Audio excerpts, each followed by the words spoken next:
Well, here's a video that I started 2 years ago and never completed. I've been really feeling the arcade stuff of late and decided I'd take a stab getting this one out there. A long ways back, probably 2 years ago, I did a video on converting a Street Fighter II Champion Edition board over to a turbo board. It's just really a simple 2-chip swap. Take 2 off, put 2 on. It's super easy. You can probably buy those 2 chips, or hell, if you're doing arcade work, you should probably get yourself a burner, and then you can do stuff like this yourself. Burners are also nice for reburning original chips.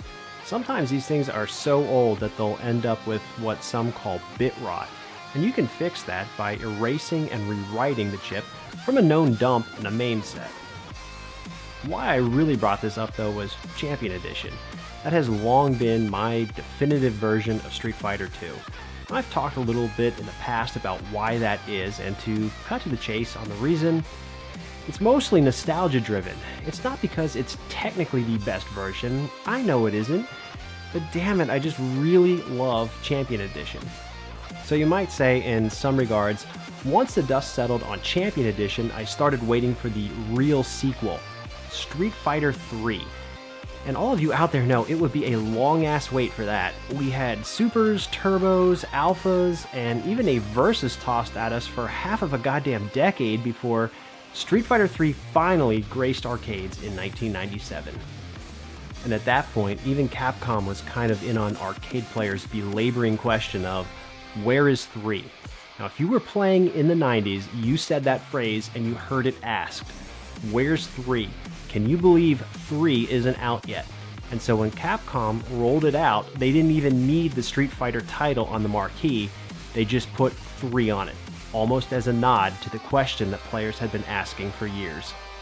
This was a big moment, and I know Street Fighter III, the first release, isn't discussed too much these days, but I have to tell you, it was a big fucking deal to finally see the true sequel to the greatest fighting game of all time standing tall in your hometown arcade.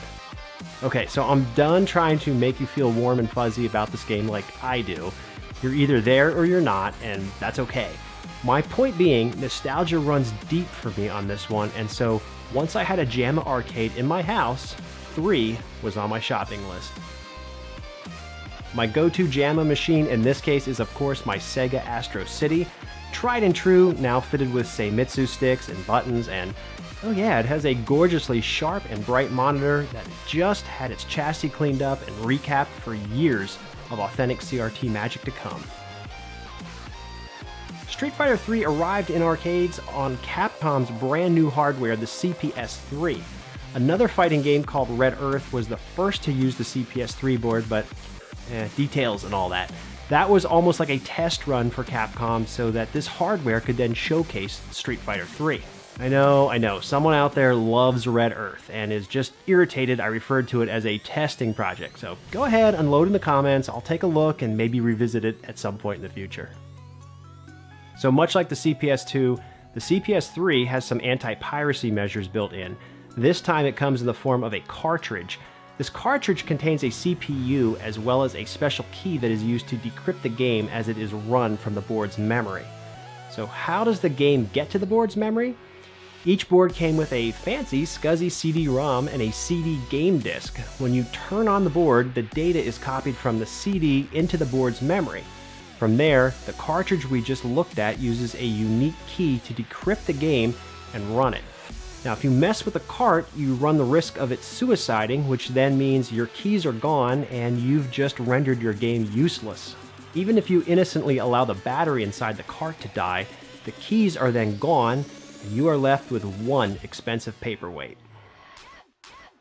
A lot of you guys kind of sense what's coming here, so I don't think I'm shocking anyone when I say I'm not really overly concerned about a suicided cart outside of preservation's sake. I did have the battery in this original cart swapped out for a new one to ensure that it doesn't die, so I could run it as original hardware if I really wanted to. But of course, to no one's surprise, I'm not going to be using the original security cart here in the modern day.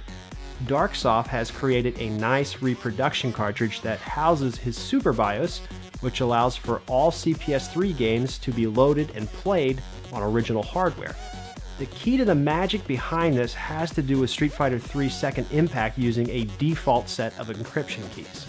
Now, I'm not going to pretend I understand and explain the details of this, but essentially the Darksoft BIOS behaves as the one from a Second Impact cart, and he then converted the remaining 5 games to be compatible with said Second Impact BIOS. If you're wondering, you can in fact pull the battery from a CPS3 cartridge, which renders it dead like we talked about earlier, but then soldering in the Darksoft Super BIOS will allow it to work as a multi-cart. So if you already have a dead cartridge, this might be a good way to go.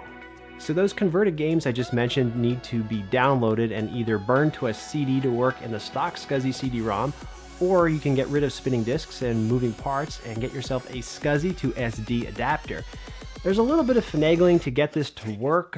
Thankfully, I didn't have near the difficulty as others appeared to, but yeah, my CD-ROM is now replaced and I have CPS3 games loaded to the SD card. I'm almost ready to go. The last thing to mention before I boot this up is the onboard memory where these games will be written to. You need to have 4 128 megabyte SIMs and 2 64 megabyte SIMs installed on your CPS3 motherboard for the Super BIOS to work. This is the same amount of memory required to run Street Fighter 3 Third Strike. Since my board was a stock new generation setup, I didn't have enough memory to run this setup initially. This is probably best shown visually on this chart from Arcade Otaku. Basically, you need to look at what memory you currently have installed and then assess your deficit based on what is needed to run Third Strike. Hunting down original memory SIMs can be either a waiting game, costly, or both. Thankfully, Darksoft recognized this and created reproduction SIMs for those of us in need of upgrading the memory on our boards. Like the Super BIOS cart, you can purchase additional memory SIMs from him. Alright, with the right amount of memory, our CPS3 Super BIOS cart, and our games loaded onto SD, we are finally ready to play. Now you'll notice that when I switch things on, I'm giving the opportunity to select which region I want to use for my games. But afterwards, Third Strike boots right up, and that's because I have previously loaded it into the memory. Third Strike will stay in memory and boot almost instantly each time I turn the board on and off. I suspect for most of you, this is the game you'll spend most of your time with in the CPS3 library. If you do want to switch games, you need to press the first player button upon startup in order to bring up the Darksoft menu.